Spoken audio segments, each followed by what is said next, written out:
तेव्हा भाजपाची लोक एक प्रकारचं ते पागल झाले असं आपल्याकडली भाषा आहे, तशा त्या पद्धतीचं झालेलं आहे. या जैनजींचं आंदोलन हे देशाच्या लोकशाहीमध्ये एक दिशा देणारं ठरलं आणि स्वतः प्रधानमंत्र्याला रात्री 12 वाजता, त्यांचा 8 वाजताचा वेळ आहे, पण ते रात्री 12 वाजता या आंदोलनाला घाबरून त्यांनी त्या तरुण मुला मुलींना संबोधित केलं. काल त्यांनी पुन्हा एक गोष्ट सांगितली की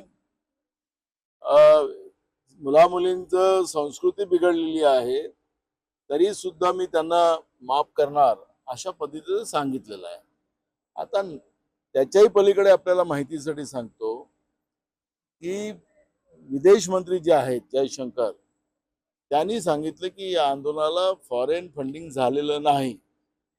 आता मला वाटतं की महाराष्ट्राचे जे मंत्री आहेत ते का अकलीचे तारे तोडतात मला माहिती नाही, पण त्यांना त्यांची खुर्ची या तरुण तरुणीच्या मुळे हलण्याची जी शक्यता दिसते आहे आणि म्हणून फालतू आरोप लावून त्याचा कुठलाही कोणाचा संबंध नाही अशा पद्धतीचे महाराष्ट्रातले मंत्री अकलेचे तारे तोडून जे आरोप या आंदोलनावर लावतात आहेत, मला वाटतं की डुबत्याचे पाय डोहाकडे अशी परिस्थिती आता महाराष्ट्राच्या मंत्रिमंडळाची झालेली आहे, म्हणून अशा पद्धतीचं ते स्टेटमेंट करत असतील.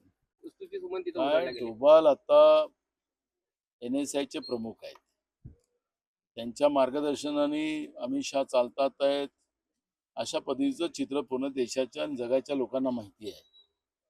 खरं तर आपल्याला माहितीसाठी सांगतो की डोभालांचा मुलगा जो आहे तो इतका श्रीमंत झालेला या 10 वर्षात, त्याच्यामुळे डोभालचा पोरगा देशाच्या जगाच्या पाठीवर श्रीमंत झाला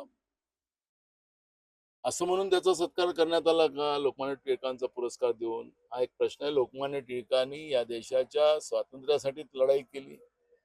त्यांचं जे इंग्रजाच्या विरोधात, म्हणजे विशेष करून लोकमान्य टिळकाचा एक केशरी नावाचा पेपर त्यांचा निघायचा आणि त्यावेळेस इंग्रजांनी शेतकऱ्यांवर जो टॅक्स लावला होता त्याच्या विरोधात लोकमान्य टिळकांनी असं लिहिलं होतं की या सरकारचं डोकं फिरलं आहे का, आणि त्याच्यानंतर त्यांची प्रेसही तोडण्यात आली, त्यांना जेलमध्ये टाकण्यात आलं.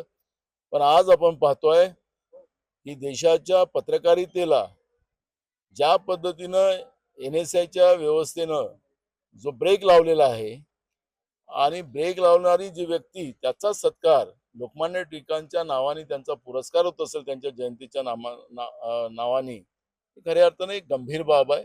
आता ठीक आहे, सत्तेच्या आधारावर कोणाला कोणाचे पुरस्कार द्यायचे ते चालतं आहे, पण आपण पाहिलं तर हे त्या पुरस्कारासाठी पात्र नाहीत असं आम्हाला वाटतं. कसं बघताय? अमित साटमचं कुठं स्टेटमेंट आपण डोक्यात घेता? आता त्यांचा जो आका आहे नरेंद्र मोदी, तोच अडचणीत आलेला आहे. या सगळ्या लोकांचं कुठं तुम्ही विश्लेषण मांडत बसता?